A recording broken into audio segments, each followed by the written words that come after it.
আপনারা ইতিমধ্যে 16 বছর যে গুনাহ করেছেন দিল্লির অ্যাডমিনিস্ট্রেশন, বাংলাদেশকে অস্থিতিশীল করেছেন, একটা ম্যান্ডেট ছাড়া সরকারকে ক্ষমতায় রেখেছেন, হাসিনাকে গণহত্যা করতে দিয়েছেন, রাতে ভোট করে ভোট ছাড়া নির্বাচন করে আওয়ামী লীগ জাতীয় পার্টি দিয়ে আমাদের এখানে মানে নির্বিচারে দুঃশাসনের রাজ্য কায়েম করেছেন। সেই লক্ষণ সেন আবার আপনাদের দেশে পালিয়ে এখন আছে। এই কাজগুলো বাংলাদেশ ভালোভাবে নেয় নাই। বাংলাদেশের মানুষের সাথে যদি সম্পর্ক করতে চান, সম্মানের সাথে করতে হবে। তা না হলে দিল্লিতে আপনার রাজনীতি যেভাবে ক্ষয়িষ্ণু হয়ে যাচ্ছে, ভারতের স্বার্থ কিন্তু বাংলাদেশে কন্টিনিউ খারাপ অবস্থায় যাবে, যেটা দুইটা প্রতিবেশী রাষ্ট্রের জন্য সুখকর হবে না।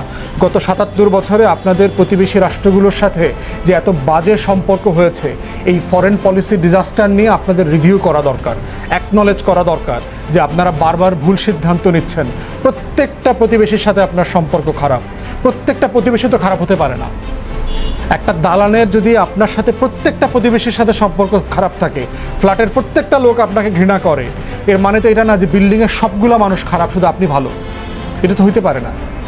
এই যে সাউথ এশিয়ান নেইবারহুড আছে, প্রত্যেকের সাথে আপনার সম্পর্ক খারাপ। অসম্মানজনক, মর্যাদা হানিকর মন্তব্য করেছেন। ঝুলায় পিটাবে যারা অবৈধভাবে বাংলাদেশ থেকে যাচ্ছে। ভারতেরও তো লক্ষ লক্ষ অবৈধ নাগরিক বাংলাদেশে আছে, কাজ করছে, পয়সা ইনকাম করছে, ডলারে বিলিয়নস অফ ডলার বাংলাদেশ থেকে নিয়ে যাচ্ছে। আমরা বারবার বলেছি যে অবৈধ নাগরিকদেরকে একটা সিস্টেম করে বৈধ করতে হবে, না হলে সম্মানের সাথে যার যার রাষ্ট্রের নাগরিককে বুঝাই দিতে হবে। আমরা বারবার বলেছি যে যোগ্যতা আছে বাংলাদেশের কোনো একটা পার্টিকুলার চাকরি করবার, সেখানে ভারত শ্রীলঙ্কার নাগরিকদেরকে চাকরি না দিয়ে বাংলাদেশের বেকার যুবকদেরকে, যোগ্য লোকদেরকে সেখানে রিপ্লেস করা দরকার। সেক্ষেত্রে এই ধরনের মন্তব্যের বিপরীতে যখন অমিত শাহ মন্তব্য করেন, সেটা অবশ্যই সম্মানজনক না। আমরা অমিত শাহকে বলতে চাই, বাংলাদেশ একটা স্বাধীন রাষ্ট্র, সাইজ দিয়ে বিবেচনা করবেন না। আপনার 7 বোন কন্যা যে রাজ্য আছে, আপনার 7 সিস্টার্সের নিরাপত্তা, স্বাধীনতা, সার্বভৌমত্ব কিন্তু বাংলাদেশের উপর নির্ভর করে। অতএব বাংলাদেশকে আননেসেসারি খ্যাপাবেন না, ঘাটাবেন না। সম্পর্কটা ভালো রাখেন। আমরা ভালো রাখতে চাই।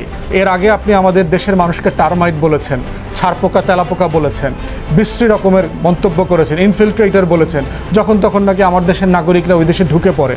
ভারত একটা গরিব দেশ। বাংলাদেশের মানুষ সাতরায় মেডিটেরিয়ান ক্রস করে মৃত্যুর ঝুঁকি নিয়ে ইটালি যাবে, দক্ষিণ আমেরিকার বন জঙ্গল হয়ে অ্যামাজন হয়ে আমেরিকায় ঢুকবে, ভারতে যাবে না। ভারত বাংলাদেশের মধ্যবিত্ত শিক্ষিত কোনো জনগোষ্ঠীর জন্য একটা থাকার জায়গা না, যাওয়ার জায়গা না। এটা আপনাদের বুঝতে হবে। কিন্তু বাংলাদেশে আপনাদের লক্ষ লক্ষ শিক্ষিত মানুষ এসে কাজ করতেছে, কারণ বাংলাদেশ থেকে ডলার ইনকাম করা যায়। এই জন্য আমরা চাই সবার সাথে একটা ভালো সম্পর্ক রাখতে। এই ধরনের এক্সপ্লোসিভ মন্তব্য দুইটা রাষ্ট্রের কারোর জন্য সুখকর না, লাভজনক না। আমরা সম্পর্ক ভালো রাখতে চাই। বারবার বলছি, এই সম্পর্ক খারাপ হওয়ার শতভাগ দায় হচ্ছে দিল্লির প্রশাসনের এবং এটার যে এজেন্ট আছে, লোকাল আওয়ামী লীগ, জাতীয় পার্টি থেকে শুরু করে যে বিশাল বুদ্ধিজীবী সাংবাদিক দালাল গোষ্ঠী আছে, এরা। অতএব আপনারা বাংলাদেশের মানুষের সাথে সম্পর্ক করেন, নেশন টু নেশন রিলেশনশিপ হওয়া দরকার, স্টেট টু স্টেট রিলেশনশিপ হওয়া দরকার। শেখ পরিবারের সাথে সম্পর্ক করে আপনার ভবিষ্যতের স্বার্থ রক্ষা আপনি করতে পারবেন না। দয়া করে ভুল হয়েছে স্বীকার করেন, জাতির কাছে ক্ষমা চান। আমরা দেখলাম যে ইলিশ রপ্তানি বন্ধ করা হয়েছিল, ইলিশ রপ্তানি আবার শুরু করা হয়েছে, বিশেষ করে আপনার দুর্গা পূজাকে সামনে রেখে। এটা সঠিক কি বেঠিক? প্রশ্ন হচ্ছে, এই আলোচনাটা তো যারা রাষ্ট্র পরিচালনা করছেন, আমি রাজনৈতিক কর্মী হিসাবে, নাগরিক হিসাবে একটা জিনিস যেভাবে দেখি, যারা রাষ্ট্র পরিচালনা করেন তাদের দেখার জায়গাটা কিন্তু অনেক ভিন্ন। এটা আমাদেরকে সবাইকে অ্যাকনলেজ করতে হবে। দ্বিতীয়ত হচ্ছে, আপনারা দেখতে পাচ্ছেন জাতিসংঘের সাধারণ অধিবেশনে যোগ দেওয়ার জন্য নিউ ইয়র্কে যাচ্ছেন আমাদের ডেলিগেশন। কিছু সদস্য অলরেডি চলে গেছেন, ডক্টর ইউনূস 24 তারিখে যাবার কথা। অতএব সেই বাস্তবতা, এবং ওখানে আমরা দেখলাম আমাদের পররাষ্ট্র উপদেষ্টার সাথে, ওখানে পররাষ্ট্রমন্ত্রী যিনি আছেন ভারতের, তার সাথে তাদের মিটিং হবে।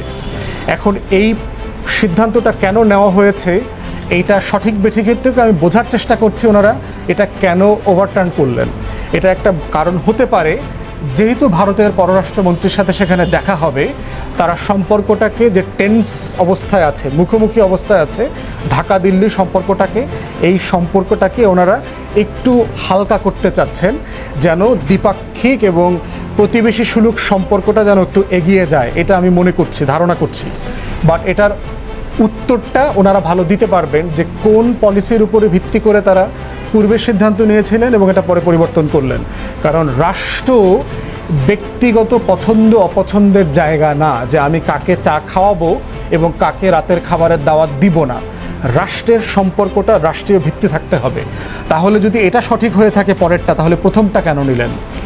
আর পরেরটা যদি বেঠিক হয়ে থাকে তাহলে প্রথমটাই বা আবার কেন নিয়েছিলেন?